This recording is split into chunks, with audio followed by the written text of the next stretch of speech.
Sa pinakadulong bahagi ng bayan ng San Aurelio ay may isang estasyong matagal nang hindi ginagamit. Tinatawag iyon ng mga matatanda na estasyon ng Kalumbayan. Noong unang panahon, doon dumaraan ang nag-iisang tren na nag-uugnay sa kabayanan at kabundukan. Ngunit matapos ang isang trahedyang nangyari, mahigit 50 taon na ang nakalipas, isinara ang riles at tuluyang iniwan ng mga tao ang lugar. Unti-unting kinain ng damo at lumot ang estasyon. Ang dating makintab na bakal ay naging kalawangin. Ang bubong ay may mga butas na tinutubuan ng ligaw na halaman. Kapag sumasapit ang dapit hapon, wala nang nangangahas na dumaan doon. Hindi dahil sa multo lamang, kundi dahil sa kakaibang katahimikang bumabalot sa paligid. May mga nagsasabing tuwing eksaktong 12:00 ng hating gabi ay muling dumaraan ang lumang tren. Walang ilaw ang estasyon, ngunit may naririnig daw na mahinang ugong ng makina. Kasunod noon ang pagyanig ng lupa at ang tila pagsipol ng tren mula sa malayo. Kapag lumingon ka raw sa riles, makikita mo ang isang maitim at lumang tren na dahan-dahang sumusulpot mula sa kadiliman. At ang mas nakakatakot, walang sakay na buhay. Iyon ang alamat na matagal nang umiikot sa San Aurelio. Ngunit para kay Daniel Vergara, isa lamang iyong katang-isip ng matatanda upang takutin ang mga bata. 27 taong gulang si Daniel. Isa siyang manunulat na halos mawalan na ng gana sa kanyang propesyon. 3 taon na siyang hindi nakagagawa ng nobelang tunay na tumatak sa mga mambabasa. Unti-unti nang bumababa ang kanyang pangalan sa industriya ng pagsusulat, kaya nang mamatay ang kanyang tiyuhin at ipamana sa kanya ang lumang bahay sa San Aurelio, nagpasya siyang lumipat pansamantala roon. Umaasa siyang sa tahimik na baryo ay muli niyang mahahanap ang inspirasyong matagal nang nawala sa kanya. Hindi niya alam na ang pagdating niya sa bayang iyon ang magiging simula ng pinakamadilim na yugto ng kanyang buhay. Maulan nang dumating si Daniel sa San Aurelio. Mabigat ang ulap at halos matakpan ang kabundukan sa paligid. Habang bumabagtas ang kanyang sasakyan sa makipot na daan, napansin niyang kakaunti lamang ang tao sa bayan. Ang karamihan sa mga bahay ay yari pa sa lumang kahoy at ang mga mukha ng mga residente ay tila laging may itinatagong pangamba. Huminto siya sa isang maliit na tindahan upang magtanong tungkol sa bahay ng kanyang tiyuhin. "Kay Don Emilio po ba?" tanong ng matandang babae sa tindahan habang nakatitig sa kanya. "Opo." Matagal siyang tiningnan ng matanda bago marahang tumango. "Ikaw pala ang pamangkin niya." "Opo." "Doon ka titira?" "Pansamantala lang po." Biglang natahimik ang babae. Maging ang 2 lalaking umiinom ng kape sa gilid ay napalingon sa kanya. "May problema po ba?" tanong ni Daniel. "Wala naman," sagot ng matanda. "Pero kung maaari, huwag kang lalabas kapag hating gabi." Bahagyang napangiti si Daniel. "Dahil po ba sa tren?" Nanigas ang mukha ng matanda. "Huwag mong biruin iyon, iho." Hindi na nagsalita si Daniel. Kinuha niya ang direksyon papunta sa bahay at muling pinaandar ang sasakyan. Habang papalayo siya, napansin niyang nakatingin pa rin sa kanya ang mga tao sa tindahan. Parang may awa o babala. Nasa dulo ng bayan ang bahay ni Don Emilio. Isa iyong lumang bahay na kahoy na nakatayo malapit sa kagubatan. Malawak ang bakuran ngunit puro nalalantang damo ang paligid. Halatang ilang taon nang walang nakatira roon. Pagpasok niya sa loob ay agad siyang sinalubong ng amoy ng lumang kahoy at alikabok. Tahimik. Napakatahimik. Ibinaba niya ang kanyang mga gamit at nagsimulang maglinis. Habang inaayos niya ang sala, ay may napansin siyang lumang larawan sa ibabaw ng cabinet. Larawan iyon ng isang tren, itim at mahaba.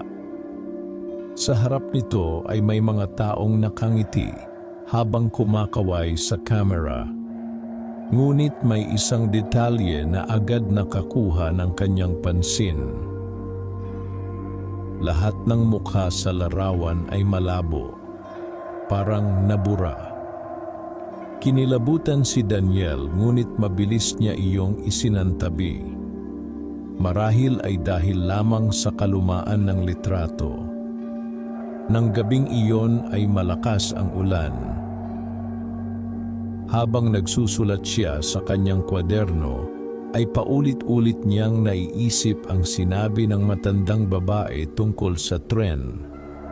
Naisip niyang baka magandang gawing paksa iyon sa kanyang susunod na nobela. Eksaktong 11:00 ng gabi nang mawalan ng kuryente. Napabuntong hininga siya habang naghahanap ng kandila. Pagkasindi niya ng apoy ay lalong naging madilim ang paligid. Ang bawat sulok ng bahay ay tila lumalim ang anino. Makalipas ang ilang minuto ay may narinig siyang kakaiba. Mahinang pagyanig. Parang may mabigat na bagay na gumagalaw sa malayo. Napakunot noo siya. Unti-unting lumakas ang tunog. Kasabay noon ang mahinang ugong na tila nanggagaling sa bakal na makina. Tumayo si Daniel. Hindi maaari. Matagal nang wala ang riles ng tren sa bayan. Ngunit habang nakikinig siya, ay lalo lamang lumilinaw ang tunog. Parang may paparating. Lumapit siya sa bintana. Sa di kalayuan, lampas sa kagubatan, nakita niya ang kakaibang liwanag. Maputla at dilaw. Kasabay noon ang paglitaw ng makapal na usok sa gitna ng dilim. At pagkatapos narinig niya ang mahabang busina ng tren. Nanlaki ang kanyang mga mata. Hindi siya makagalaw habang pinapanood ang unti-unting pagdaan ng isang lumang tren sa dating riles na matagal nang abandonado. Mabagal itong gumagalaw. Kalawangin. Maitim. At tila galing sa ibang panahon. Walang ilaw sa loob ng mga bintana nito, ngunit malinaw niyang nakikita ang mga aninong nakaupo sa loob ng bawat bagon. Mga taong hindi gumagalaw, parang mga bangkay na nakatitig lamang sa kawalan. Biglang nanlamig ang kanyang buong katawan. Hindi iyon maaaring totoo. Napapikit siya ng mariin at muling tumingin. Nandoon pa rin ang tren. Habang dahan-dahang dumaraan, napansin niyang may isang babae sa pinakadulong bintana ng huling bagon. Siya lamang ang gumagalaw. Nakatitig ito direkta kay Daniel. Maputla ang mukha nito at mahaba ang buhok. Unti-unti nitong itinaas ang kamay at idinikit sa salamin. Huminto ang paghinga ni Daniel dahil nakita niyang duguan ang palad ng babae. At sa salamin ng bintana ay may nakasulat na mga salitang unti-unting lumitaw gamit ang dugo. "Tulungan mo kami." Biglang namatay ang kandila. Nilamon ng dilim ang buong bahay. Kasabay noon ay tumigil ang tunog ng tren. Muling bumalik ang katahimikan. Ngunit sa pagkakataong iyon, alam na ni Daniel na hindi katang-isip ang alamat ng San Aurelio. At nagsisimula pa lamang ang kanyang bangungot. Hindi agad nakatulog si Daniel matapos mawala ang tren. Nanatili siyang nakaupo sa sala habang hawak ang kandilang muli niyang sinindihan. Nanginginig pa ang kanyang mga kamay at paulit-ulit na bumabalik sa isip niya ang mukha ng babaeng nasa bintana ng tren. "Tulungan mo kami." Malinaw na malinaw pa rin sa kanyang alaala ang mga salitang iyon. Sinubukan niyang kumbinsihin ang sarili na pagod lamang siya mula sa mahabang biyahe. Marahil ay nilalaro lamang siya ng kanyang isip dahil sa mga kwentong narinig niya sa bayan. Ngunit alam niyang hindi iyon panaginip. Narinig niya ang ugong ng makina. Naramdaman niya ang pagyanig ng lupa. At higit sa lahat, nakita niya mismo ang tren. Hindi siya namalayan ng oras habang nakatitig lamang sa dilim sa labas ng bintana. Hanggang sa unti-unting humina ang ulan at nagsimulang tumilaok ang mga manok mula sa malalayong bahay. Maliwanag na nang tuluyan siyang tumayo. Mabigat ang kanyang pakiramdam na tila hindi siya natulog kahit isang minuto. Lumabas siya ng bahay at naglakad patungo sa lumang riles. Basa pa ang lupa mula sa ulan kagabi. Makapal ang hamog sa paligid at halos matakpan ang daan patungo sa abandonadong estasyon. Habang papalapit siya, ay lalo niyang napapansin ang kakaibang katahimikan ng lugar. Walang ibon, walang kuliglig, walang anumang ingay. Parang walang buhay ang paligid. Pagdating niya sa estasyon ay agad niyang napansin ang isang bagay na nagpabilis sa tibok ng kanyang puso. May bakas ng sariwang gulong sa kalawanging riles. Napayuko siya upang tingnan iyon.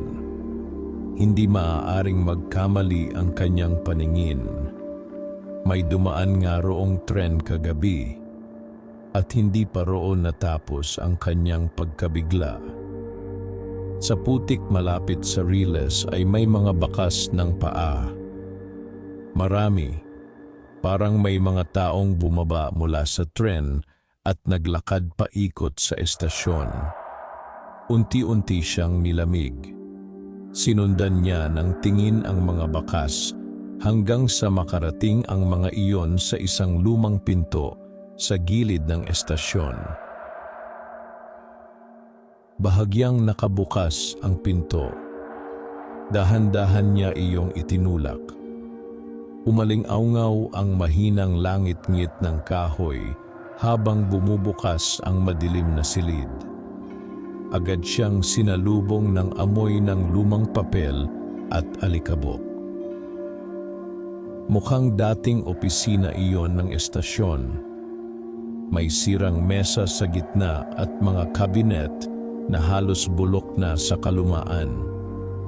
Sa dingding, ay may lumang orasan na matagal nang nakahinto sa 12:00. Napalunok si Daniel. Lumapit siya sa isang cabinet na bahagyang nakabukas.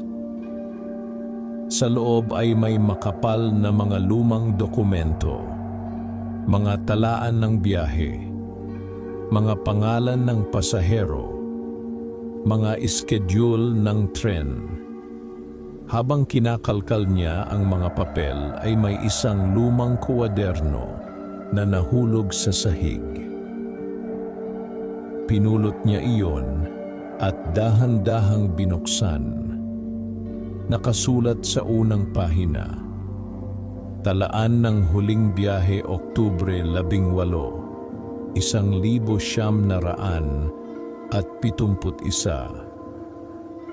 Biglang bumigat ang kanyang dibdib.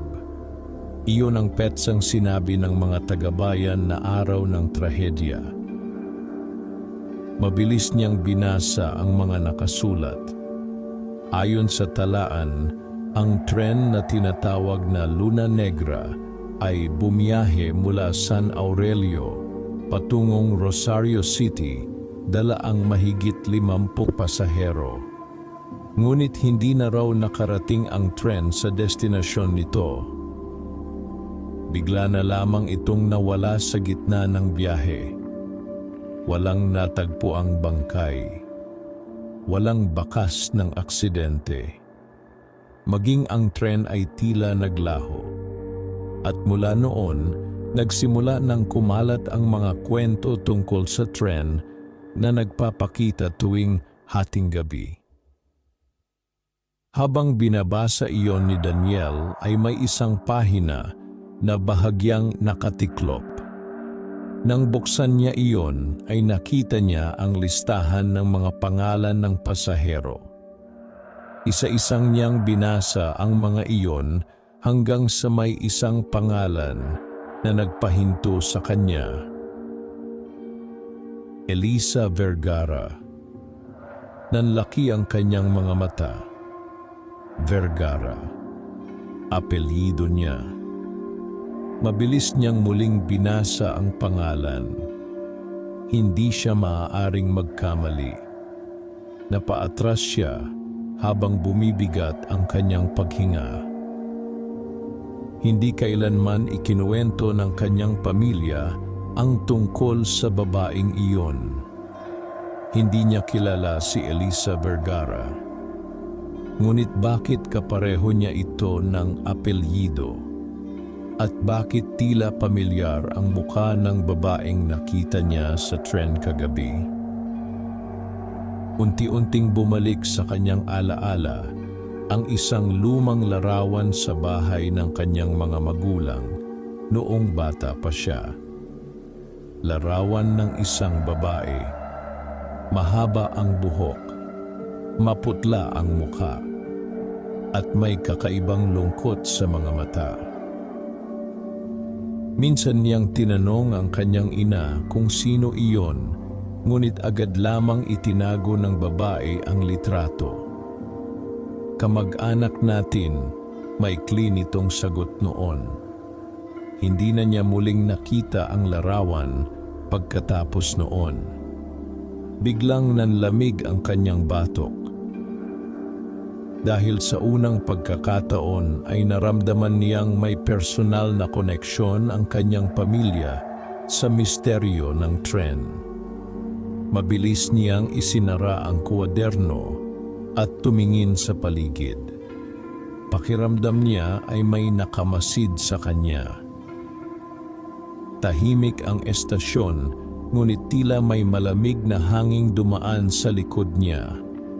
Dahan-dahan siyang lumingon. Walang tao. Ngunit may napansin siyang kakaiba sa dingding sa likuran ng mesa. May mga marka roon na tila kinayod gamit ang kuko. Lumapit siya upang tingnan. At doon niya nakita ang paulit-ulit na nakasulat na pangalan. Elisa. Paulit-ulit. Parang desperadong isinulat ng isang taong nais maalala. Biglang may narinig siyang mahinang yabag mula sa labas. Natigilan si Daniel. May tao ba roon? Lumabas siya ng silid ngunit wala siyang nakita.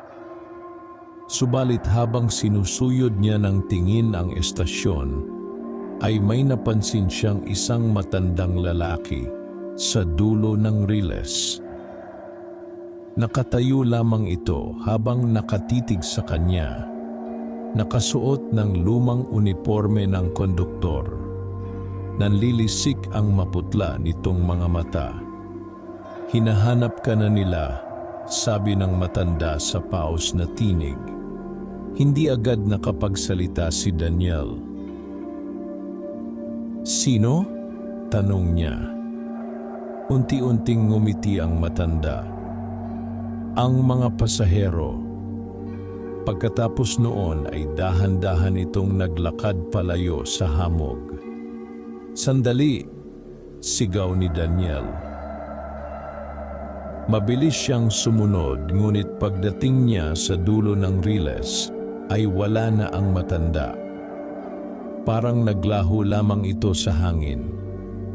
Napatigil si Daniel habang mabilis ang tibok ng kanyang puso. At doon niya napansin ang isang lumang bagay sa lupa. Isang relo. Kalawangin at basag ang salamin. Pinulot niya iyon. Nakahinto ang oras nito sa eksaktong 12:00 ng hating gabi. Ngunit ang mas nakakatakot may nakaukit sa likod nito. Para kay Elisa, mula kay Ramon. Unti-unting nanlamig ang kanyang buong katawan. Dahil sa unang pagkakataon, pakiramdam niya ay hindi aksidente ang pagdating niya sa San Aurelio. Parang may isang bagay na matagal nang naghihintay sa kanyang bumalik. Bitbit ni Daniel ang lumang relo habang naglalakad pabalik sa bahay ng kanyang tiyuhin. Mabigat ang kanyang pakiramdam at tila bawat hakbang niya ay lalo lamang siyang inilalapit sa isang katotohanang matagal nang itinago ng kanyang pamilya.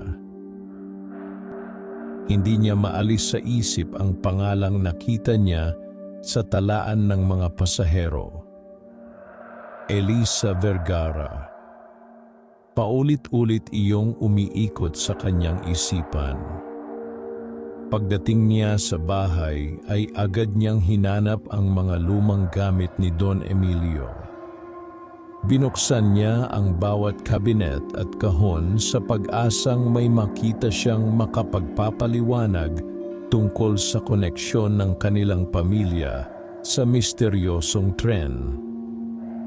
Halos 2 oras siyang naghahalongkat hanggang sa matagpuan niya ang isang malaking baul sa ilalim ng hagdan. Makapal ang alikabok nito at tila ilang taon nang hindi nabubuksan. Dahan-dahan niya iyong binuksan.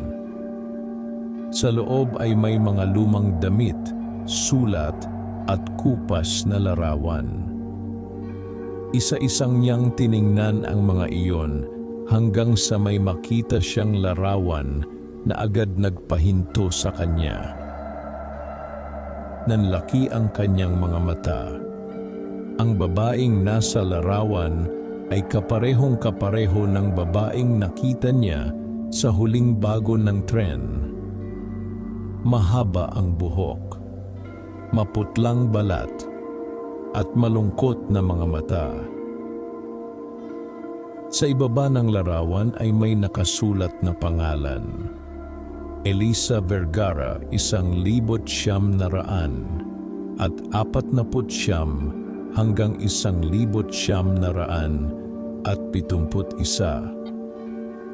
Napalunok si Daniel. Hindi siya makahinga habang nakatitig sa larawan. Ngayon ay sigurado na siya. Ang babaeng nakita niya kagabi ay si Elisa at higit sa lahat kamag-anak niya ito. Mabilis niyang binaligtad ang larawan at nakita ang maikling sulat kamay sa likod. Sa aking pinakamamahal na kapatid, patawarin mo ako. Nanlamig ang kanyang katawan. Kapatid? Ibig sabihin, si Elisa ay kapatid ni Don Emilio. At kung gayon, tiya niya ito. Biglang bumigat ang paligid, parang mas lalong lumamig ang hangin sa loob ng bahay. Habang hawak niya ang larawan ay may narinig siyang mahinang kaluskos mula sa itaas. Napatingin siya sa kisame. Tahimik muli. Akala niya ay daga lamang kaya ipinagpatuloy niya ang pagbabasa sa mga lumang sulat sa loob ng baul. Karamihan ay pawang ordinaryong liham lamang tungkol sa pamilya at kabuhayan. Ngunit may isang sobre na walang pangalan at tila mas luma kaysa sa iba. Maingat niya iyong binuksan. Sa loob ay may isang liham na halos kupas na ang tinta. Emilio, kung mabasa mo man ito, marahil ay huli na ang lahat. Alam kong hindi mo ako mapapatawad sa aking gagawin, ngunit wala na akong ibang pagpipilian. May mga taong sumusunod sa akin, hindi sila ordinaryong tao. May sikreto ang Luna Negra na hindi dapat malaman ni Numan. Kung sakaling mawala ako, huwag mong hahayaan na may sumunod sa akin sa tren, lalo na ang pamilya natin. Elisa. Natigilan si Daniel matapos mabasa iyon. Pakiramdam niya ay lalo lamang lumalalim ang misteryo. Sino ang mga taong tinutukoy ni Elisa? Ano ang sikreto ng tren? At bakit tila may kaugnayan dito ang kanilang pamilya? Biglang umugong ang malakas na hangin sa labas. Kasabay noon ang marahas na pagkalampag ng isang bintana sa itaas. Napatingin si Daniel sa hagdan. May kakaiba siyang pakiramdam. Parang may tao sa ikalawang palapag. Dahan-dahan siyang tumayo. Habang paakyat siya ng hagdan ay nararamdaman niyang bumibigat ang bawat hakbang niya. Madilim sa itaas dahil makapal ang ulap sa labas. Tanging manipis na sinag lamang ng araw ang pumapasok sa makikitid na bintana. Isa-isang binuksan ni Daniel ang mga pinto ng mga silid. Walang tao. Ngunit nang makarating siya sa pinakadulong kwarto, ay napansin niyang bahagyang nakabukas ang pinto. Huminto siya. Unti-unti niyang itinulak iyon. Pagbukas ng pinto ay agad siyang sinalubong ng malamig na hangin. Halos walang laman ang silid maliban sa isang lumang kama at aparador. Ngunit may isang bagay na nagpayanig sa kanyang dibdib. May babae roong nakatayo sa tabi ng bintana. Nakatalikod ito. Mahaba ang buhok. Nakasuot ng lumang puting damit. Nanigas si Daniel. Hindi siya makapagsalita. Dahan-dahang lumingon ang babae. At nakita niyang si Eliza iyon. Mas malinaw kaysa noong nasa tren ito. Maputla ang muka ngunit napakaganda. Nangingitim lamang ang ilalim ng mga mata nito at tila pagod na pagod. Hindi makagalaw si Daniel habang nakatitig sa kanya ang babae. "Bakit ka bumalik?" Mahina nitong tanong. Napatigok si Daniel. "Ako ba? Ikaw ba si Elisa?" Hindi agad sumagot ang babae. Sa halip ay dahan-dahan itong lumapit. Habang papalapit ito ay lalo niyang napapansin ang kakaibang anyo nito. Parang may manipis na hamog na nakapalibot sa kanyang katawan. At ang mga paa nito hindi sumasayad sa sahig. Unti-unting nanlamig ang likod ni Daniel. "Hindi mo dapat hinahanap ang tren," sabi ni Eliza. "Anong nangyari sa inyo?" Nanginginig na tanong ni Daniel. "Bakit kayo nagpapakita tuwing hating gabi?" Biglang nagbago ang ekspresyon ng babae. Napuno ng takot ang kanyang mga mata. "Hindi kami makaalis." "Bakit?" Bumukas ang bibig ni Eliza, ngunit bago ito makapagsalita, ay biglang umalingaw-ngaw ang malakas na kalabog mula sa ibaba ng bahay. Nagulat si Daniel at napalingon sa pintuan. Nang muli siyang tumingin kay Eliza ay napaatras siya dahil biglang nag-iba ang mukha nito. Nangingitim ang balat, lumalim ang mga mata,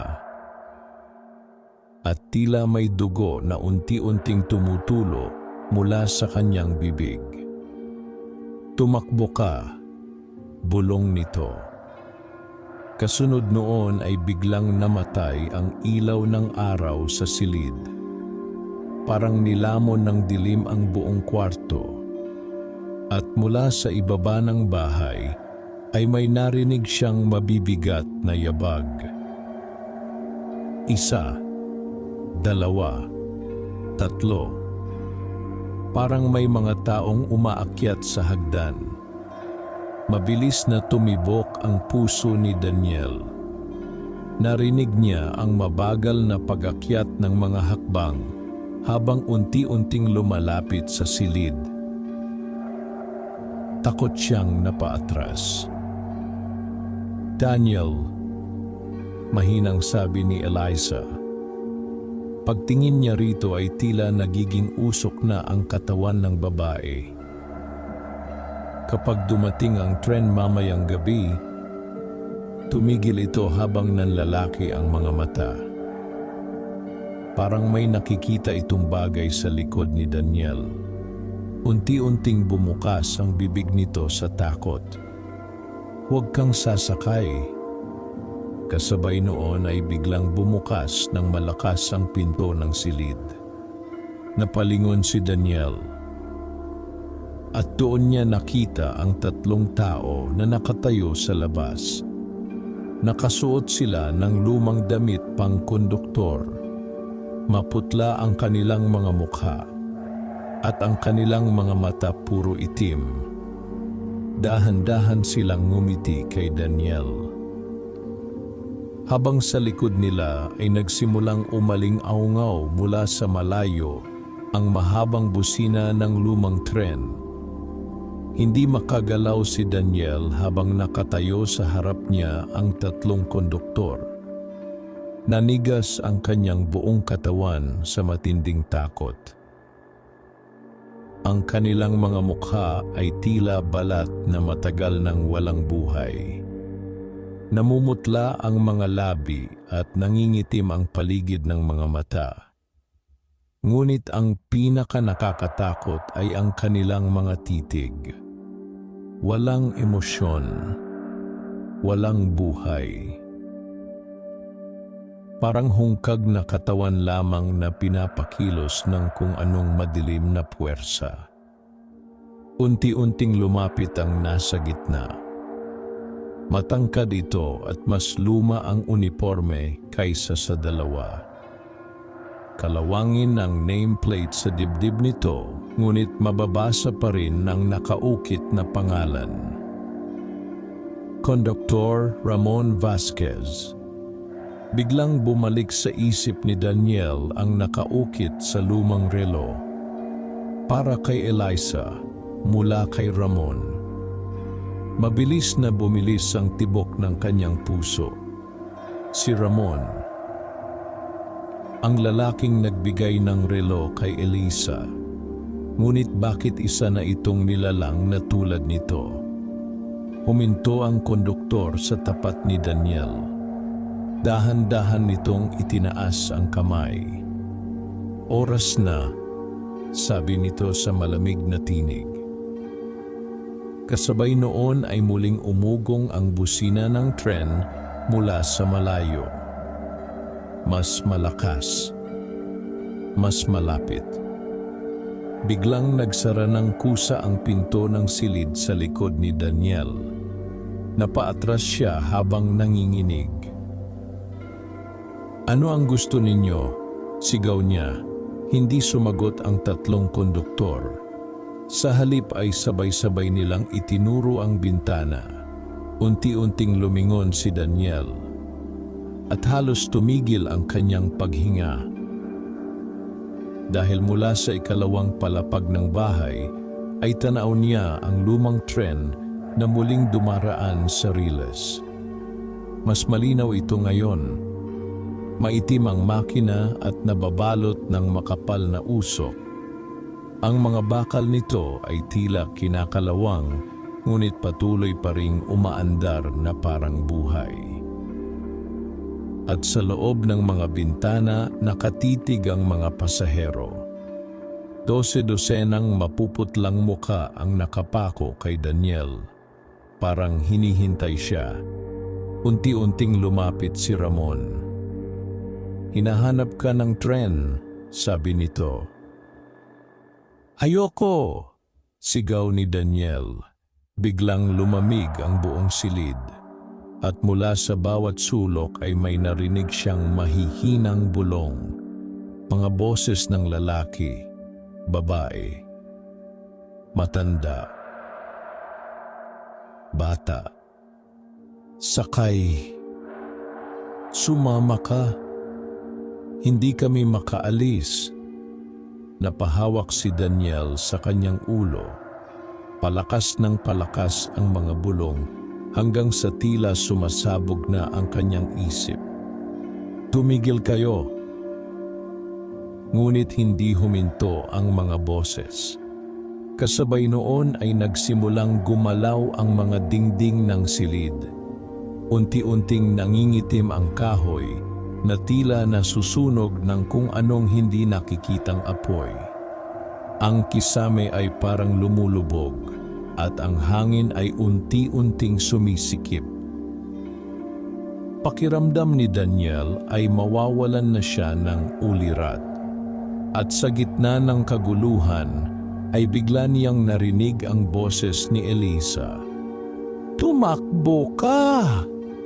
Kasabay noon ay biglang bumukas ng malakas ang bintana. Isang malakas na hangin ang pumasok sa silid dahilan upang mapaatras ang tatlong konduktor. Agad tumakbo si Daniel palabas ng kwarto. Mabilis siyang bumaba ng hagdan habang naririnig ang mababagal na yabag sa likuran niya. Hindi siya lumingon. Pagdating niya sa sala ay agad niyang binuksan ang pintuan ng bahay at lumabas sa gitna ng malamig na gabi. Humahabol ang kanyang paghinga habang tumatakbo siya palayo sa bahay. Ngunit habang papalapit siya sa kalsada ay unti-unti siyang napahinto. Dahil ang buong paligid ng San Aurelio ay nagbago. Wala na ang modernong mga bahay. Wala na ang mga poste ng ilaw. Ang buong bayan ay tila bumalik sa nakaraan. Lumang-luma ang mga gusali at may makapal na hamog na bumabalot sa paligid. Ang kalsadang dati semento ay naging putikan. At ang mas nakakatakot, may mga taong naglalakad sa gitna ng bayan. Ngunit hindi sila normal. Lahat sila ay maputla, mabagal kumilos, at tila walang buhay ang mga mata. Parang mga kaluluwang ligaw. Napaatras si Daniel habang nanginginig. "Ano ito?" bulong niya. Biglang may humawak sa kanyang balikat. Napalingon siya at halos mapasigaw. Isang matandang babae ang nakatayo sa likod niya. Nakasuot ito ng lumang saya at may punit na payong na hawak. Ngunit taliwas sa iba, buhay ang mga mata nito. "Halika," mabilis nitong sabi. Hindi na nakapag-isip si Daniel nang hilahin siya ng matanda papasok sa isang lumang bahay sa gilid ng daan. Agad nitong isinara ang pinto at binintangan ang mga bintana. Tahimik silang dalawa habang kapwa hinihingal. "Anong nangyayari?" Takot na tanong ni Daniel. Matagal bago sumagot ang babae. "Nagising na naman ang tren." "Totoo ba ang lahat ng ito?" Dahan-dahang tumango ang matanda. Tuwing hating gabi, bumabalik ang Luna Negra upang kumuha ng mga kaluluwang hindi pa nito nadadala. Nanlamig si Daniel. "Ano bang tren iyon?" Unti-unting naupo ang matanda sa lumang silya. Noong 1971, panimula nito, may isang tren na bumiyahe palabas ng San Aurelio. Maraming sakay noon, mga pamilya, manggagawa, sundalo, at mga batang pauwi sa kanilang probinsya. Huminto ito sandali. Pero may isang bagay na hindi alam ng mga tao. Ano iyon? May isinakay sila roong hindi dapat kisingin. Biglang bumigat ang katahimikan. Napalunok si Daniel. "Anong ibig ninyong sabihin?" Unti-unting tumingin ang matanda sa kanya. May bagay na nakabaon sa ilalim ng bundok malapit sa Riles. Matagal iyong nakatago bago pa dumating ang mga Kastila. Bagay? Hindi namin alam kung ano talaga iyon. Ngunit nang hukayin iyon ng mga manggagawa ng Riles, nagsimulang mangyari ang mga kakaibang pagkamatay sa bayan. Biglang bumilis ang tibok ng puso ni Daniel. Anong koneksyon noon sa tren? Dinala nila iyon sa Luna Negra. Tahimik na napatitig si Daniel. At nang umalis ang tren, nanginginig na, sabi ng matanda. Hindi na ito nakarating kahit saan. Sa labas ng bahay ay muling umugong ang busina ng tren. Mas malakas. Mas malapit. Kasabay noon ay narinig nila ang mababagal na yabag sa labas. Isa, dalawa, marami. Unti-unting namutla ang matanda. Nahanap ka na nila. Ano bang gusto nila sa akin? Matagal siyang tinitigan ng babae bago ito nagsalita. Dahil ikaw ang dugo ni Elisa, nanigas si Daniel. Ang tiyahin mo lamang ang nagtangkang pigilan ang nangyari sa tren. Sinubukan niyang itapon ang bagay na iyon bago pa sila mawala. Ano ang nangyari sa kanya? Hindi siya pinayagan ng tren na makatakas. Biglang may marahas na pagkatok sa pintuan. Bumukas ka. Napaatras si Daniel. Hindi normal ang boses na iyon. Parang sabay-sabay na nagsasalita ang maraming tao. Muling kumatok. Mas malakas. Daniel, nanlaki ang kanyang mga mata. Boses iyon ni Elisa. Ngunit bago pa siya makalapit sa pinto, ay mabilis siyang pinigilan ng matanda. "Huwag!" sigaw nito.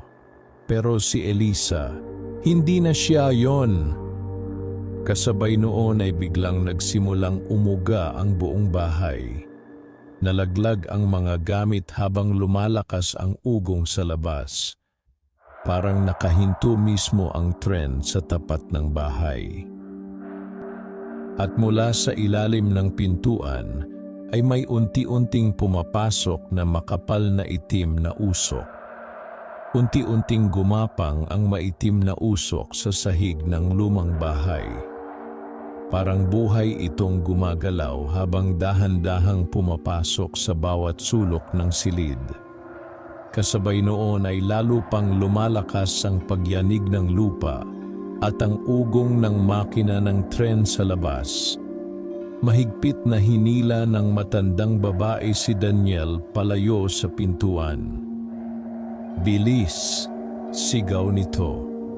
Mabilis silang nagtungo sa likod ng bahay habang patuloy ang malalakas na pagkatok sa harapan. "Bumukas ka. Bumalik ka sa tren." Nanlamig ang dugo ni Daniel sa kakaibang boses na iyon. Parang hindi tao ang nagsasalita, kundi maraming kaluluwa na pinagsama-sama sa iisang tinig. Pagdating nila sa likod ng bahay, ay agad binuksan ng matanda ang isang makitid na pintuan na halos natatakpan ng mga lumang tela. "Huwag kang lilingon," sabi nito. Pumasok sila sa isang makipot na lagusan pababa sa ilalim ng bahay. Madilim at mabaho ang daan, ngunit patuloy silang tumakbo habang naririnig sa itaas ang marahas na pagyanig ng kahoy. Parang winawasak ng kung ano ang buong bahay. Humihingal si Daniel habang sumusunod sa matanda. "Sino po ba kayo?" tanong niya. "Ako si Aling Sela," sagot nito nang hindi humihinto. "Isa ako sa mga nakaligtas noon." "Nakaligtas saan?" Sa unang pagkakataon ay huminto ang matanda. Dahan-dahan itong lumingon sa kanya. Sa gabing nawala ang luna negra. Parang huminto ang mundo ni Daniel. "Ano? 17 taong gulang pa lamang ako noon," mahinang sabi ni Aling Sela. "Nasa istasyon ako ng gabing iyon." Tahimik na nakinig si Daniel habang nagpapatuloy sila sa lagusan. "Hindi lahat ng dapat sumakay ay nakasakay," sabi ng matanda. "May ilang nahuli, isa ako roon." Unti-unting bumibigat ang pakiramdam ni Daniel. Ano po ba talaga ang nangyari? Saglit na pumikit si Aling Sela bago nagsalita. "Noong ginagawa ang riles sa kabundukan, may nahukay na lumang kabaong na yari sa itim na bato. Nanlamig ang paligid. Walang nakakaalam kung gaano iyon katanda. Wala ring pangalan o simbolo. Pero mula nang mabuksan iyon, nagsimula ang mga kakaibang pangyayari." "Anong mga pangyayari?"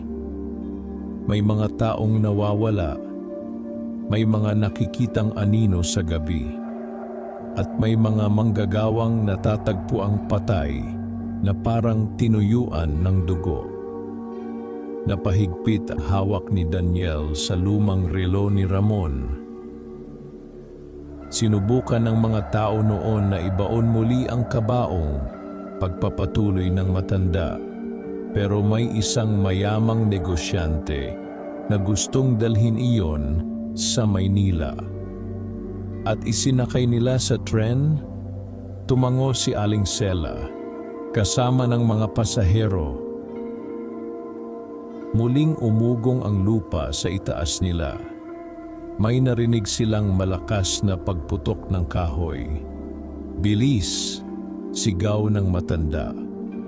Muli silang tumakbo sa lagusan hanggang sa marating nila ang isang maliit na silid sa ilalim ng lupa.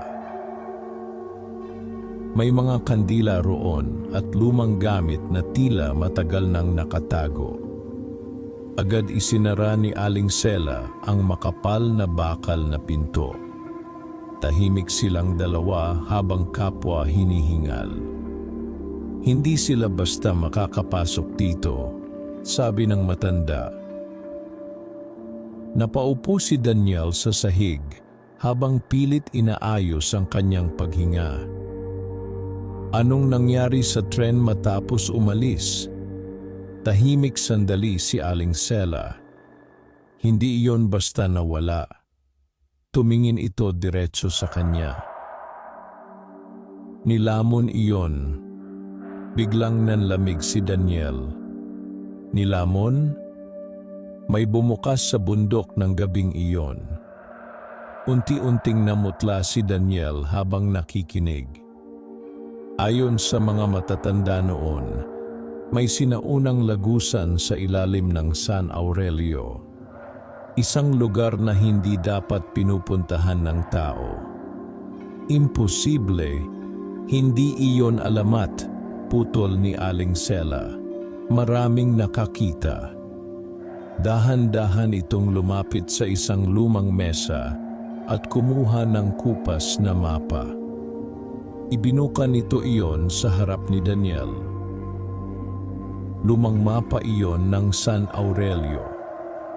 Ngunit may isang bahagi ng bundok na bilog na minarkahan ng pulang tinta. Narito ang huling lugar na nakita ang tren. Napalunok si Daniel. Pagdating ng Luna Negra sa bahaging ito ng bundok, bigla raw nagdilim ang buong paligid. Nagkaroon ng malakas na lindol at pagkatapos noon, unti-unti nitong itinaas ang tingin. Naglaho ang tren. Tahimik na napatitig si Daniel sa mapa. Pero bakit bumabalik pa rin ito? Dahan-dahang napaupo si Aling Sela dahil hindi pa tapos ang biyahe. Biglang bumigat ang hangin sa silid. Ang mga pasahero, mahinang sabi ng matanda, ay naiwan sa pagitan ng mundo ng buhay at patay. Naalala ni Daniel ang mga mapuputlang mukhang nakita niya sa loob ng tren. Ang mga matang walang buhay. Ang mga kamay na nakadikit sa bintana. Pero bakit ako? Tanong niya. Bakit ako ang hinahanap nila? Tahimik sandali si Aling Sela bago ito sumagot. Dahil ikaw ang huling dugo ni Elisa, muling bumilis ang tibok ng puso ni Daniel. May ginawa ang tiyahin mo bago mawala ang tren. Ano iyon? Dahan-dahang tumingin sa kanya ang matanda. Kinuha niya ang susi. Susi? Tumango ito. Ang bagay na nakabaon sa kabaong ay hindi dapat magising. Ngunit may isang paraan upang tuluyang mapigil iyon.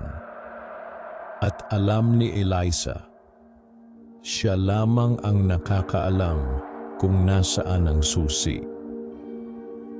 Nanlaki ang mata ni Daniel. Kaya siya nagpapakita sa akin? Hindi kanya tinatawag para sumakay sa tren, sabi ng matanda. Humihingi siya ng tulong. Biglang may narinig silang mahinang kalabog mula sa kabilang bahagi ng bakal na pinto.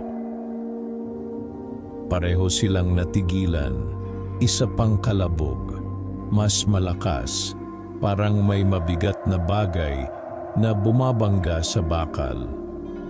Unti-unting namutla si Aling Sela. Hinanap nila tayo. Bumukas ka. Umalingaw-ngaw ang boses mula sa labas. Kasabay noon ay nagsimulang manginig ang kandila sa loob ng silid. Hindi sila titigil, bulong ng matanda. Muling bumangga ang kung ano sa pinto. Sa pagkakataong ito ay may maliit ng bitak na lumitaw sa bakal. Nanlaki ang mga mata ni Daniel. Imposibleng mabasag iyon ng tao. Muli, mas malakas. Unti-unting nabiyak ang bakal. At mula sa siwang ay may dahan-dahang sumilip na mga daliring nangingitim at tila naaagnas. Kasunod noon ay lumitaw ang isang mata. Itim na itim, walang puti. Nakatingin iyon diretso kay Daniel. At mula sa kabilang panig ng pinto ay narinig niya ang malamig na tinig ni Ramon. "Nahanap ka na namin." Napaatras si Daniel habang nakatitig sa matang sumisilip mula sa bitak ng bakal na pinto. Hindi iyon mata ng tao. Parang isang madilim na hukay na walang katapusan. Kasabay ng bawat pagbangga sa pinto ay lumalaki ang bitak sa bakal. Ang mga kandila sa silid ay nagsimulang manginig at unti-unting humina ang apoy. Mahigpit na hinawakan ni Aling Sela ang braso ni Daniel. "Kailangan na nating umalis." "Saan tayo pupunta?" nanginginig niyang tanong. "Sa Lagusan." Muli na namang umalingaw-ngaw ang malakas na bangga sa pinto. Sa pagkakataong iyon ay halos matanggal na ang bakal mula sa pagkakakabit nito sa dingding. Bilis. Hinila siya ng matanda patungo sa pinakadulong bahagi ng silid kung saan may lumang aparador na nakadikit sa dingding. Sa kabila ng edad nito ay nagawa pa rin ni Aling Sela na itulak ang aparador. At doon ay lumitaw ang isang makitid na butas pababa sa ilalim ng lupa. Malamig na hangin agad ang sumalubong sa kanila. "Pasok!" sigaw ng matanda. Agad bumaba si Daniel sa madilim na lagusan. Halos wala siyang makita habang sinusundan siya ni Aling Sela. Kasunod noon ay isang napakalakas na pagsabog ng bakal ang umaling-awngaw mula sa likuran nila. Nabasag na ang pinto. Narinig ni Daniel ang mababagal na yabag na pumapasok sa silid. 1, 2, 3. Marami. Parang 2 ng tao ang unti-unting lumalapit sa lagusan. Mabilis silang tumakbo pababa. Napakakitid ng daan at halos hindi sila magkasya habang sumusulong sa ilalim ng lupa. Ang dingding ay malamig at basa at may kakaibang amoy ng lumang lupa at nabubulok na kahoy. "Gaano kalalim ito?" tanong ni Daniel habang hinihingal. "Hindi ko alam," ang sagot ni Aling Sela. "Matagal na itong narito bago pa ipinanganak ang mga lolo natin." Sa likuran nila ay naririnig pa rin ang mababagal na yabag.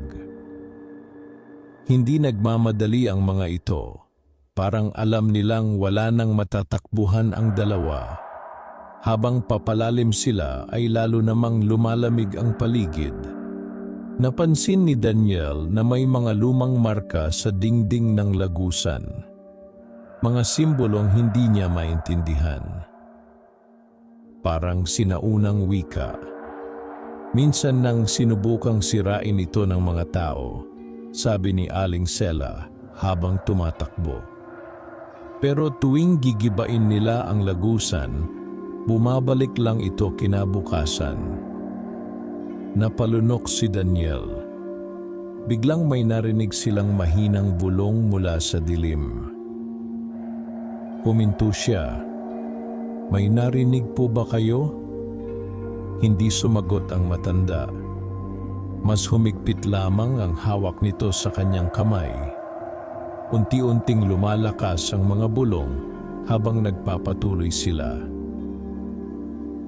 Parang may mga taong nagsasalita sa paligid nila. Mahihinang tinig ng paghingi ng tulong, pag-iyak, pagsusumamo. "Palabasin ninyo kami. Ang dilim. Hindi kami makahinga." Nanlamig ang buong katawan ni Daniel. Parang nanggagaling ang mga boses sa loob mismo ng dingding. "Mga pasahero sila, mahina ngunit mabigat na," sabi ni Aling Sela. "Hindi sila tuluyang namatay." Mabilis na bumilis ang tibok ng puso ni Daniel. Biglang may humawak sa kanyang bukong-bukong. Napatingin siya at halos mapasigaw. Isang maputlang kamay ang nakausli mula sa lupa. Mahaba ang mga daliri nito at nangingitim ang mga kuko. Mabilis niyang sinipa iyon palayo. Kasabay noon ay nagsimulang lumitaw ang marami pang kamay mula sa ilalim ng lupa. Parang may mga taong pilit umaakyat mula sa kailaliman. "Takbo!" sigaw ni Aling Sela. Mabilis silang tumakbo habang ang mga kamay ay pilit sumusunggab sa kanila. Ang ilan ay humahawak sa kanilang damit habang ang iba naman ay sumusubok hilahin ang kanilang mga paa pababa sa lupa. Humihingal si Daniel habang pilit kumakawala. At sa gitna ng kaguluhan ay muli niyang narinig ang boses ni Eliza. "Daniel." Huminto siya. Sa unahan ng lagusan ay may maputlang liwanag. At sa gitna noon ay nakatayo si Eliza. Mas malinaw na naman ito ngayon. Hindi na duguan ang kanyang mukha, ngunit bakas pa rin ang matinding lungkot sa kanyang mga mata. "Sumama ka sa akin," sabi nito. "Hindi!" sigaw ni Aling Sela. "Niloloko ka niya." Ngunit hindi maalis ni Daniel ang tingin kay Eliza. May kakaiba sa mga mata nito. Hindi sila tulad ng sa ibang nilalang na nakita niya. May buhay, may sakit, at may desperasyon. "Hindi ko kayo sasaktan," mahinang sabi ni Eliza. "Anong gusto mo?" tanong ni Daniel. Unti-unting lumapit si Eliza. Malapit nang magising ang nasa ilalim ng bundok. Biglang lumamig ang paligid. "Anong bagay iyon?" nanginginig niyang tanong. Hindi agad sumagot si Eliza. Sa halip ay tumingin ito sa kailaliman ng lagusan. At sa unang pagkakataon ay nakita ni Daniel ang takot sa kanyang mukha. Hindi iyon tao. Kasabay noon ay biglang umugong ang buong lagusan. Nagsimulang manginig ang lupa habang unti-unting bumibitak ang mga dingding. Mula sa kailaliman ay may narinig silang napakalalim na tunog. Parang isang napakalaking nilalang na humihinga sa ilalim ng lupa. Nanigas si Daniel. Unti-unting nagdilim ang paligid habang lumalakas ang tunog. At pagkatapos may bumukas na napakalaking mata sa dilim sa dulo ng lagusan. Pulang-pula iyon, kasintangkad ng tao. At nakatitig diretso kay Daniel. biglang napaatras si Eliza. "Tumakbo kayo!" sigaw nito. Kasabay noon ay sumabog ang bahagi ng lagusan. Tumilapon si Daniel sa sahig habang bumagsak ang mga bato sa paligid nila. Nabingi siya sa lakas ng ugong, at mula sa alikabok at kadiliman ay may dahan-dahang umusli na isang napakalaking kamay. Maitim, mahaba ang mga kuko, at tila hindi gawa sa laman kundi sa gumagalaw na anino. Unti-unting gumapang palabas ang nilalang mula sa kailaliman habang umuugong ang buong bundok. At sa unang pagkakataon ay narinig ni Daniel ang totoong tunog ng bagay na matagal nang nakakulong sa ilalim ng San Aurelio. Isang napakalalim at nakakabinging sigaw na hindi kayang gawin ng kahit anong tao sa mundo. Nagimbal si Daniel sa napakalalim na sigaw na umalingaw-ngaw sa ilalim ng bundok. Parang yumanig ang buong mundo. Napahawak siya sa kanyang mga tainga habang bumabagsak ang malalaking tipak ng bato mula sa kisame ng lagusan. Ang hangin ay biglang naging mabigat at halos hindi siya makahinga. Sa gitna ng makapal na alikabok ay unti-unting lumitaw ang nilalang.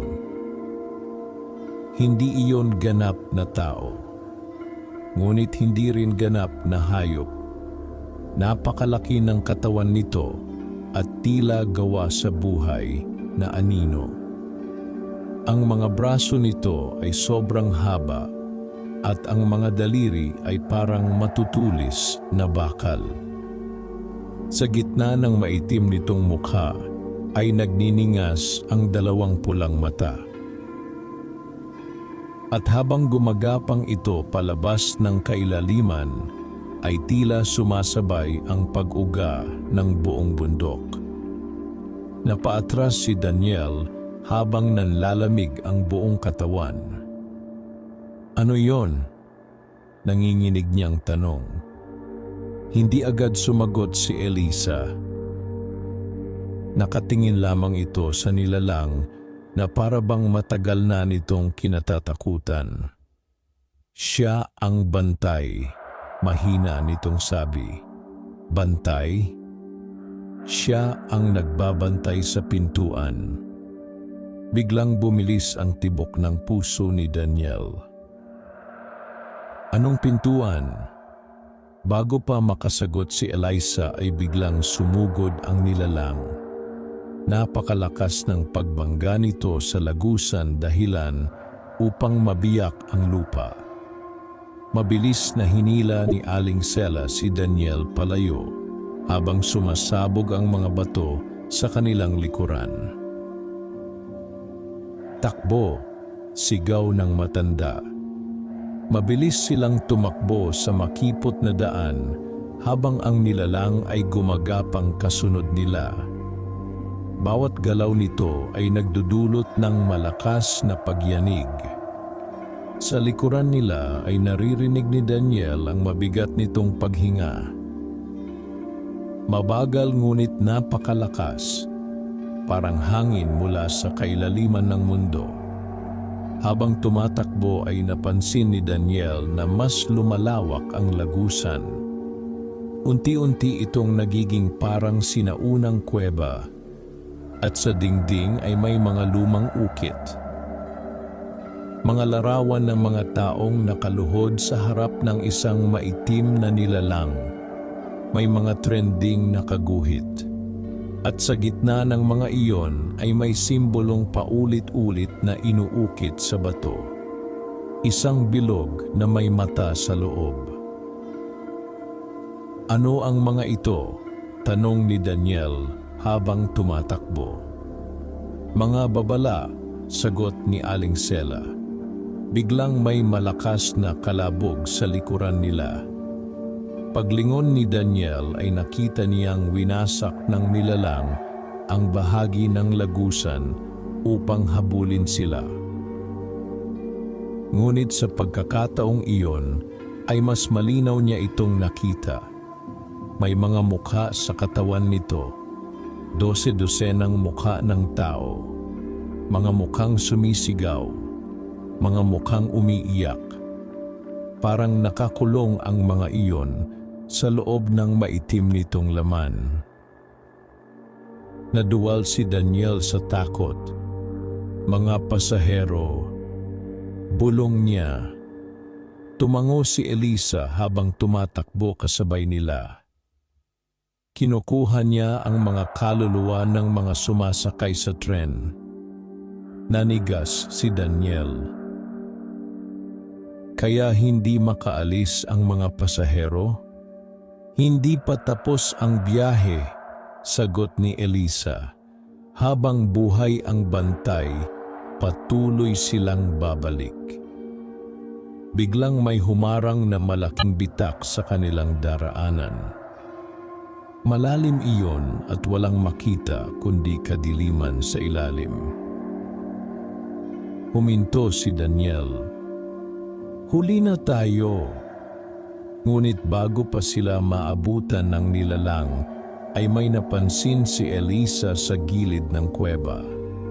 Isang lumang tulay na bakal. Kalawangin at halos maputol na. Doon, sigaw nito. Mabilis silang tumawid sa tulay habang umuuga iyon sa bawat hakbang nila. Sa ibaba ay walang katapusang kadiliman. Habang nasa gitna sila ng tulay, ay biglang sumugod ang nilalang mula sa likuran. Tumalon ito ng napakalayo at kumapit sa bakal. Nagsimulang manginig ng malakas ang tulay. Napahawak si Daniel sa bakal habang unti-unting napuputol ang ilang bahagi nito. Bumilis kayo, sigaw ni Aling Sela. Ngunit huli na, biglang hinablot ng nilalang ang isang bahagi ng tulay. Naputol ang bakal. Napahiyaw si Daniel nang mawalan siya ng balanse.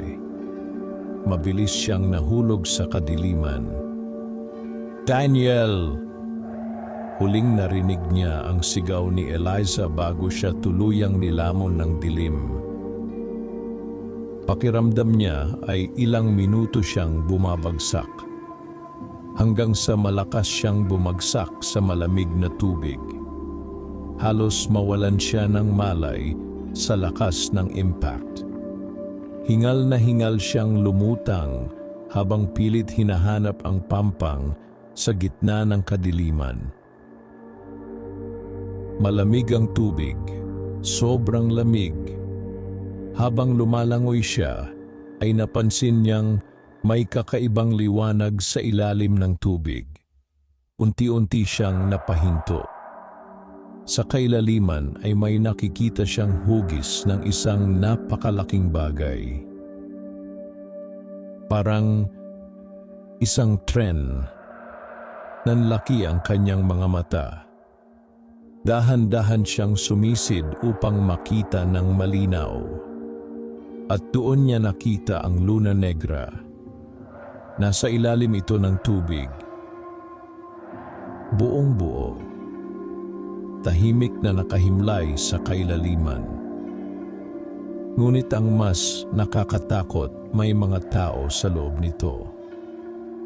Nakatayo sila sa mga bintana ng bagon habang nakatitig kay Daniel mula sa ilalim ng tubig. Mga mapuputlang mukha. Mga matang walang buhay. At sa pinakahuling bagon, nandoon si Ramon. Ngumiti ito kay Daniel. Pagkatapos ay dahan-dahan nitong itinuro ang ilalim ng tren. Unti-unting lumingon si Daniel at halos tumigil ang kanyang puso. dahil sa ilalim ng Luna Negra ay may napakalaking pintuang bato. At mula sa pagitan nito ay may lumalabas na maitim na usok. Kasabay noon ay unti-unting bumukas ang pintuan mula sa kailaliman. Nanginginig si Daniel habang nakalutang sa malamig na tubig. Sa kailaliman sa ilalim niya ay dahan-dahang bumubukas ang napakalaking pintuang bato. Kasabay noon ay lalong kumakapal ang maitim na usok na lumalabas mula sa pagitan nito. Ang buong ilalim ng kuweba ay tila umuuga sa bawat pulgadang pagbukas ng sinaunang pintuan. Hindi maalis ni Daniel ang tingin doon. Parang may kung anong humihila sa kanya pababa. Unti-unti niyang naririnig ang mahihinang bulong sa kanyang isip. Lumapit ka, buksan mo, palayain mo kami. Biglang sumakit ang kanyang ulo. Napahawak siya sa sentido habang pilit lumalangoy palayo sa ilalim ng tubig. Ngunit habang sinusubukan niyang umakyat sa ibabaw, ay napansin niyang tila may humihila sa kanyang mga paa. Paglingon niya ay nanlaki ang kanyang mga mata. May mga kamay na lumalabas mula sa bintana ng lumubog na tren. 12-dosenang mapuputlang kamay. Unti-unti siyang hinihila pababa.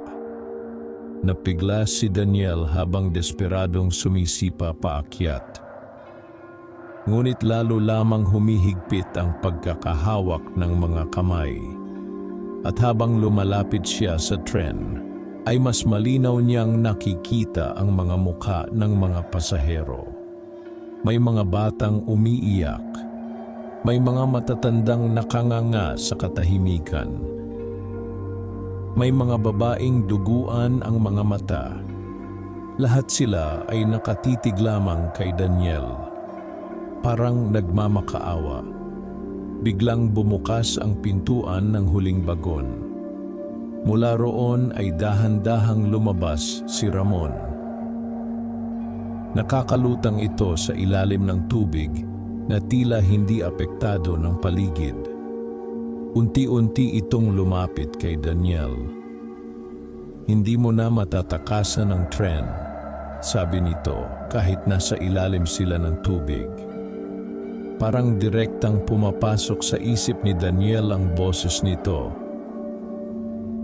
Ano ba kayo? Desperado niyang tanong. Ngumiti si Ramon. Mga bilanggo. Kasabay noon ay muling umalingaw-ngaw ang malalim na ugong mula sa likod ng pintuang bato. Mas malakas ngayon. Parang may napakalaking nilalang na pilit lumalabas. Unti-unting nagdilim ang tubig habang lumalawak ang siwang ng pintuan. At mula sa kailaliman ay may dalawang naglalagablab na pulang mata na dahan-dahang nagmulat.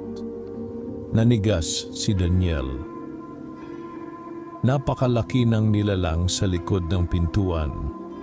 Mas malaki kaysa sa buong tren. At habang unti-unti itong gumagalaw, ay parang yayanig ang buong bundok. Siya ang unang pasahero, bulong ni Ramon. Biglang bumilis ang tibok ng puso ni Daniel. Ano? Bago pa ginawa ang riles, bago pa dumating ang mga tao rito. Unti-unting lumalim ang ngiti ni Ramon. Narito na siya. Kasabay noon ay biglang humigpit ang mga kamay na humahawak kay Daniel. Mabilis siyang hinila pababa patungo sa tren. Nagpumiglas siya ngunit wala siyang lakas laban sa napakaraming kamay. Habang papalapit siya sa huling bagon ay nakita niyang nakatayo roon si Eliza. Nakatingin ito sa kanya habang may luha sa kanyang mga mata.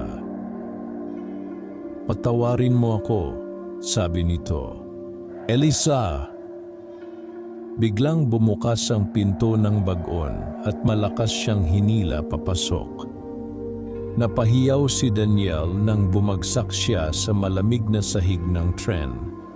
Kasabay noon ay biglang nagsara ang pinto sa likod niya.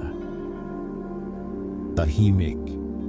Biglang nawala ang tunog ng tubig. Humihingal siyang tumayo habang nanginginig. At doon niya napansin ang imposible. Tuyo ang loob ng bagon. Parang hindi ito nakalubog sa ilalim ng tubig. Ang mga ilaw sa kisame ay mahinang kumikislap habang ang lumang tren ay tila buhay na buhay. Dahan-dahang lumingon si Daniel sa paligid. Nakatayo ang mga pasahero sa magkabilang gilid ng bagon. Tahimik silang lahat. Nakatitig sa kanya.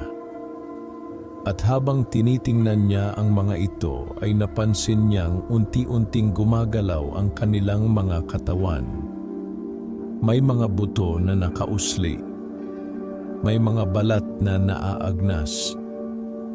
May mga matang nawawala sa kanilang mga mukha. Napaatras siya sa matinding takot. "Ano ang gusto ninyo sa akin?" Sigaw niya. Walang sumagot. Kasabay noon ay biglang umandar ang tren. Malakas na umugong ang makina at nagsimulang gumalaw ang buong bagon. Nanlaki ang mata ni Daniel. Hindi ito posible. Nasa ilalim sila ng tubig. Ngunit malinaw niyang nararamdaman ang pag-andar ng tren. Unti-unting bumukas ang pintuan sa pagitan ng mga bagon. At sa dulo ng tren ay may isang mahabang aninong nakatayo. Hindi niya makita ng malinaw ang mukha nito. Ngunit ramdam niya ang matinding lamig na nanggagaling doon. Dahan-dahan itong nagsalita. Dumating na rin sa wakas ang tagapagmana. Nanigas si Daniel. Tagapagmana? Unti-unting lumapit ang anino habang kumikislap ang ilaw ng bagon. At sa bawat hakbang nito ay unti-unting nabubulok ang sahig na tinatapakan nito. Napalunok si Daniel habang pinipilit makita ang mukha ng nilalang. At nang tuluyan itong lumapit sa liwanag, halos mawalan siya ng hininga. Dahil ang mukha ng nilalang ay eksaktong mukha niya. Parang huminto ang oras para kay Daniel.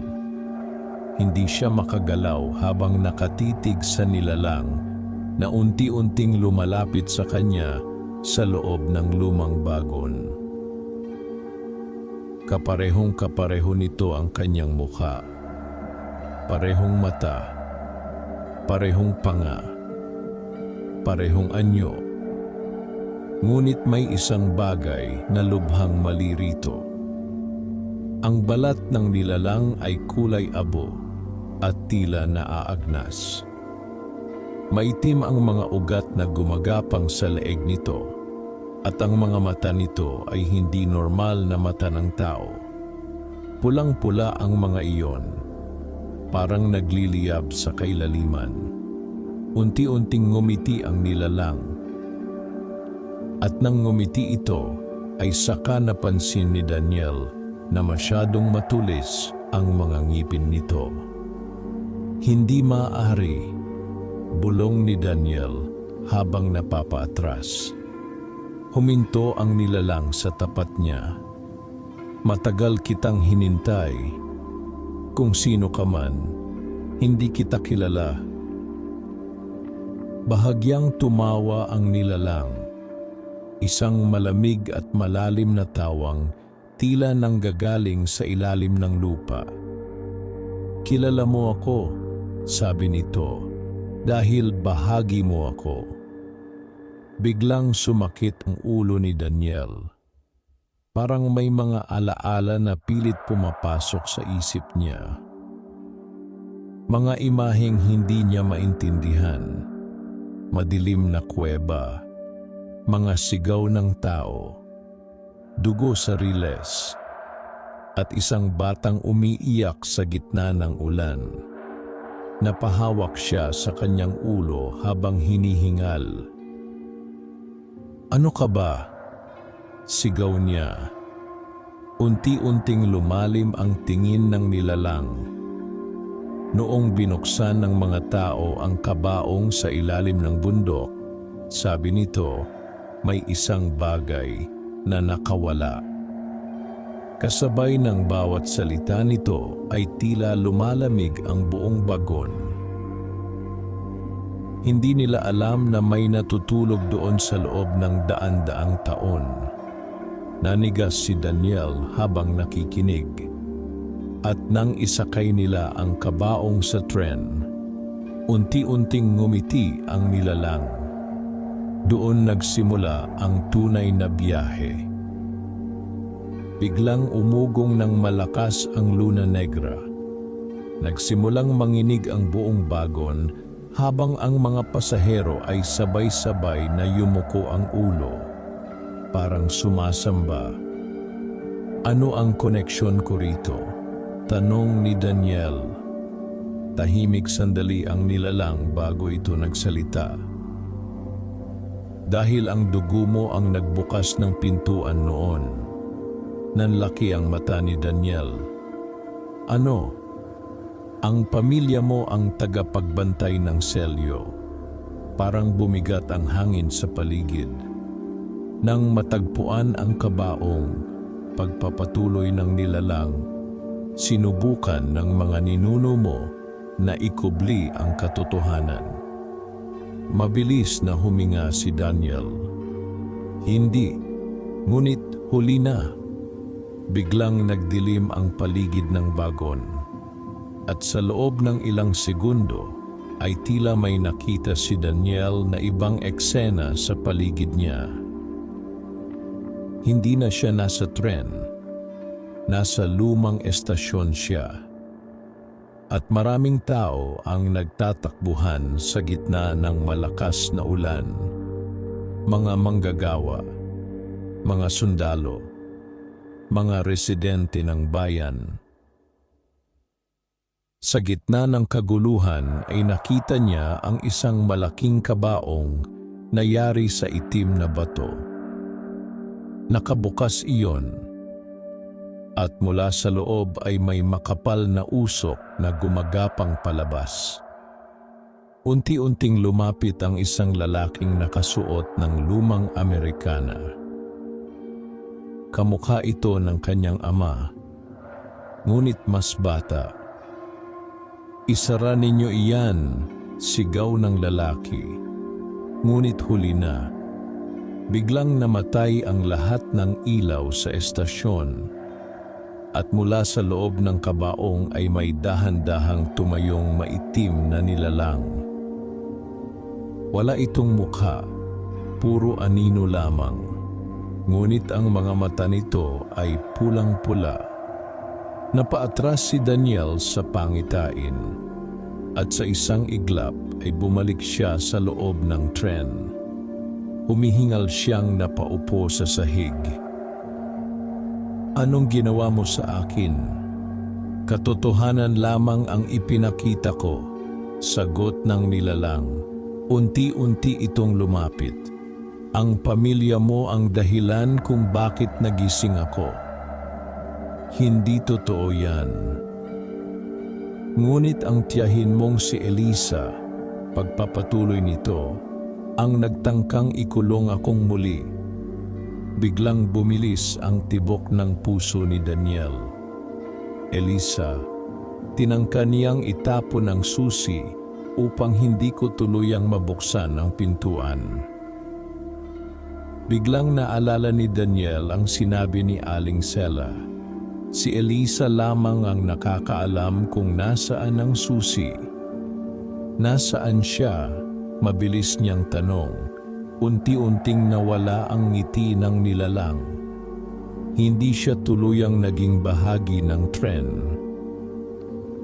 Kasabay noon ay biglang bumukas ang pintuan ng bagon. Mabilis na pumasok si Eliza. "Lumayo ka sa kanya!"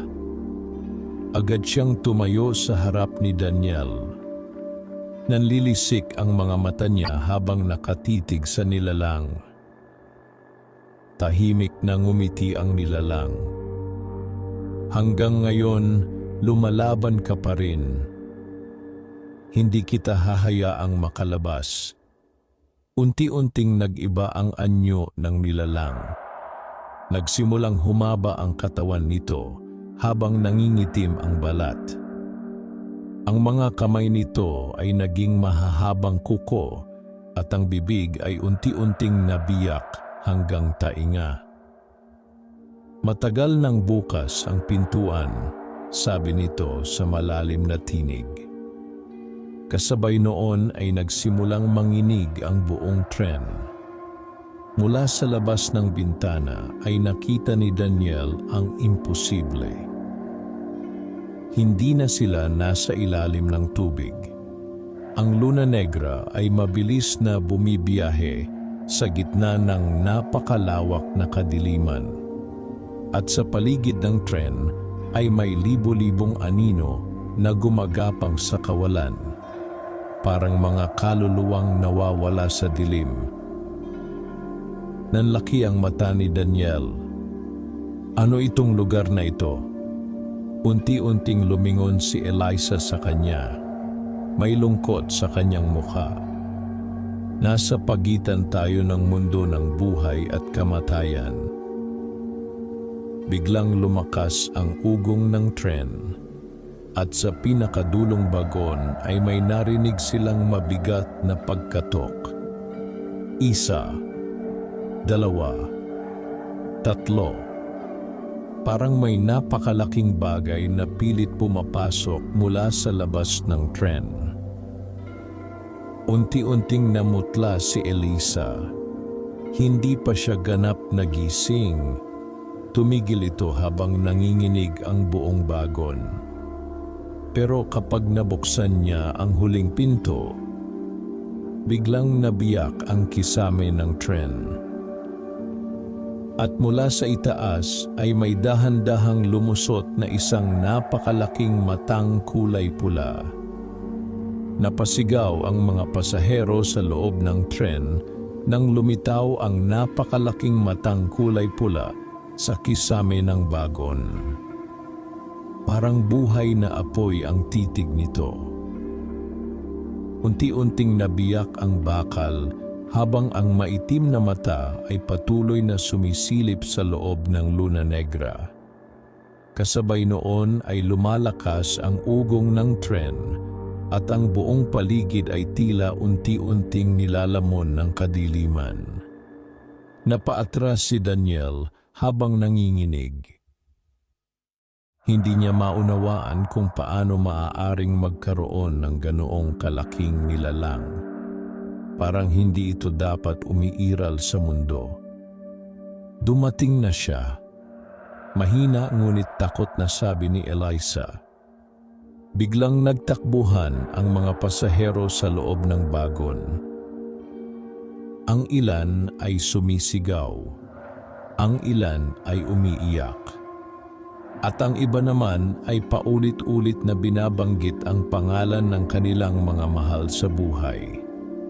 Ngunit kahit gaano sila katakot ay hindi sila makalabas ng tren. Parang nakakulong silang lahat sa walang katapusang biyahe. Unti-unting lumapit ang nilalang na may mukha ni Daniel. Ngayon ay mas malinaw na ang tunay nitong anyo. Ang kalahati ng katawan nito ay tila tao pa rin, ngunit ang natitirang bahagi ay puro gumagalaw na anino. Ang likod nito ay may mahahabang ugat na tila nakakabit mismo sa dingding ng tren. Parang bahagi na ito ng Luna Negra. Wala nang saysay ang paglaban, sabi nito. Hindi mo ako makukuha, sigaw ni Daniel. Bahagyang ngumiti ang nilalang.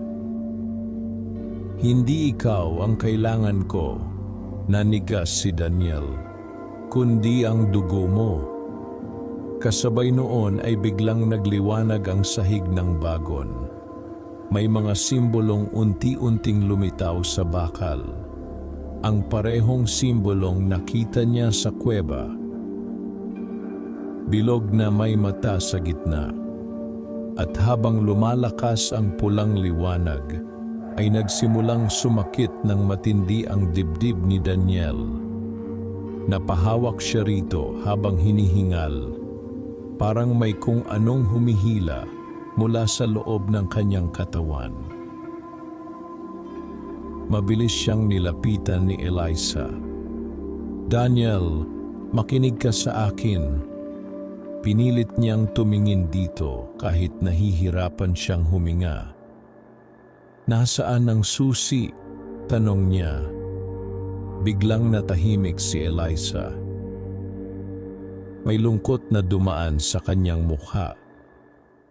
"Matagal ko na iyong itinago." "Nasaan?" Bago pa ito makasagot ay biglang umalingaw-ngaw ang napakalakas na kalabog mula sa unahan ng tren. Kasabay noon ay bumukas ang pintuan ng pinakahuling bagon. Maitim na usok agad ang pumasok sa loob, at mula sa kadiliman ay may dahan-dahang lumitaw na napakalaking kamay. Ang parehong kamay na nakita ni Daniel sa lagusan. Mahaba ang mga kuko nito at tila gawa sa buhay na anino. Unti-unting gumapang paloob ang nilalang habang ang mga pasahero ay nagsisigawan sa takot. At habang lumalapit ito, ay unti-unting natutunaw ang bakal ng tren. "Hindi na natin siya mapipigilan," bulong ni Eliza. Ngunit biglang may naalala si Daniel. Ang lumang relo. Mabilis niyang hinugot iyon mula sa kanyang bulsa. Nanlaki ang mata ni Eliza. "Saan mo nakuha iyan?" "Kay Ramon." Agad kinuha ni Eliza ang relo habang nanginginig ang mga kamay. Pagkabukas niya rito ay may maliit na bagay na nahulog mula sa loob. Isang lumang susi na yari sa itim na metal. Nanigas si Daniel. "Iyan ba ang..." "Oo," putol ni Eliza. Kasabay noon ay napalingon silang lahat sa napakalaking nilalang na patuloy na pumapasok sa tren. Mas malinaw na ngayon ang anyo nito. Wala itong tunay na mukha. Puro gumagalaw na anino lamang. Ngunit sa gitna ng ulo nito ay may 12-dosenang matang kulay pula na sabay-sabay nakatingin sa kanila. At sa bawat hakbang nito ay naririnig ni Daniel ang daan-daang boses na sumisigaw mula sa loob ng katawan nito. Parang nakakulong roon ang mga kaluluwa ng mga nawawala. "Isara mo ang pinto," sabi ni Eliza habang iniiaabot ang susi kay Daniel. "Ano? Ikaw lang ang makakagawa." "Paano?" Unti-unting tumulo ang luha sa mga mata ni Eliza. "Dahil ikaw ang huling tagapagbantay." Biglang sumigaw ang nilalang nang mapansin nito ang susi. Ang buong tren ay marahas na yumanig. "Ibigay mo sa akin." Sa unang pagkakataon ay narinig ni Daniel ang tunay nitong boses. Hindi iyon simpleng tunog.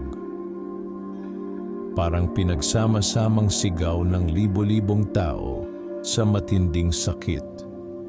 Napahawak siya sa kanyang ulo habang nanginginig. "Daniel!" sigaw ni Eliza. Mabilis niyang hinawakan ang kamay ni Daniel at itinuro ang unahan ng tren. Sa dulo ng bagon ay unti-unting lumilitaw ang isang malaking pintuang bakal. Puno iyon ng sinaunang simbolo. At sa gitna nito ay may butas na kasya ang susi. Kapag naisara mo iyon, sabi ni Elisa, mawawala ang tren. At kayo? Tahimik na napangiti si Elisa. Sa unang pagkakataon ay tila naging payapa ang kanyang mukha. Matatapos na rin ang paghihirap namin. Biglang bumilis ang tibok ng puso ni Daniel. Ayaw niyang mawala si Eliza. Kahit ngayon lamang niya ito tunay na nakilala, ramdam niyang matagal nang nag-iisa ang kanyang tiyahin sa loob ng tren. Ngunit wala na siyang oras dahil mabilis nang lumalapit ang nilalang. Mula sa kisame ay patuloy ding lumalawak ang pulang mata na tila nais lunukin ang buong Luna Negra. Humigpit ang hawak ni Daniel sa susi. Pagkatapos ay nagsimula siya tumakbo patungo sa pintuan. Kasabay noon ay nagsigawan ang mga pasahero. Ang ilan ay tila nagkakaroon ng pag-asa. Ang iba na may umiiyak habang nakatingin kay Daniel. Habang tumatakbo siya ay biglang humaba ang mga anino sa sahig. Mula sa ilalim ng tren ay may mga kamay na sumusulpot upang hilahin siya pababa. Pinilit niyang kumawala. Mas bumilis siya. Ngunit bago niya marating ang pintuan, ay biglang sumulpot sa harapan niya ang nilalang na may mukha niya. Mahaba na ngayon ang katawan nito at halos puro anino na lamang. Hindi mo naiintindihan, sabi nito. Kapag isinara mo ang pinto, mamamatay silang lahat. Matagal na silang patay. Sigaw ni Daniel. Biglang nagbago ang ekspresyon ng nilalang. Sa unang pagkakataon ay tila nagalit ito. Kasabay noon ay sumugod ito kay Daniel. Mabilis siyang umiwas, ngunit tumilapon siya sa dingding ng bagon. Nalaglag ang susi mula sa kanyang kamay. Agad gumapang ang maitim na anino upang kunin iyon. Hindi! Sigaw ni Elisa. Mabilis itong tumalon sa pagitan nila. At bago pa makuha ng nilalang ang susi, ay hinawakan iyon ni Elisa. Ngunit kasabay noon ay bumaon ang maitim na kuko ng nilalang sa kanyang tiyan. Nanlaki ang mata ni Daniel. Elisa! Napaluha si Eliza habang nakatingin sa kanya. Tapusin mo na! Unti-unti siyang bumagsak sa sahig habang tumutulo ang maitim na dugo mula sa kanyang sugat. Galit na sumigaw ang nilalang at muling sinugod si Daniel. Ngunit sa pagkakataong iyon ay mabilis na niyang nasunggaban ang susi. Buong lakas siyang tumakbo patungo sa pintuan. Kasabay noon ay nagsimulang gumuho ang buong tren.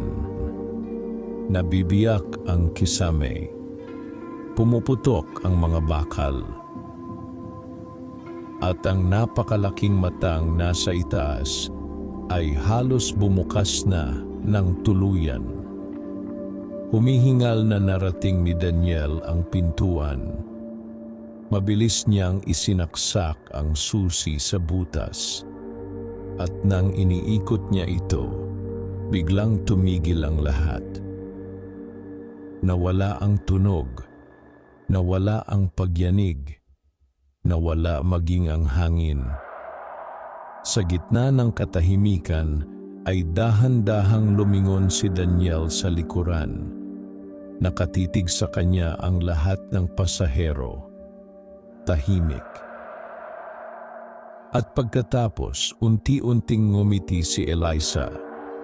Kasabay noon ay nagsimulang matunaw sa liwanag ang buong tren. Wakas,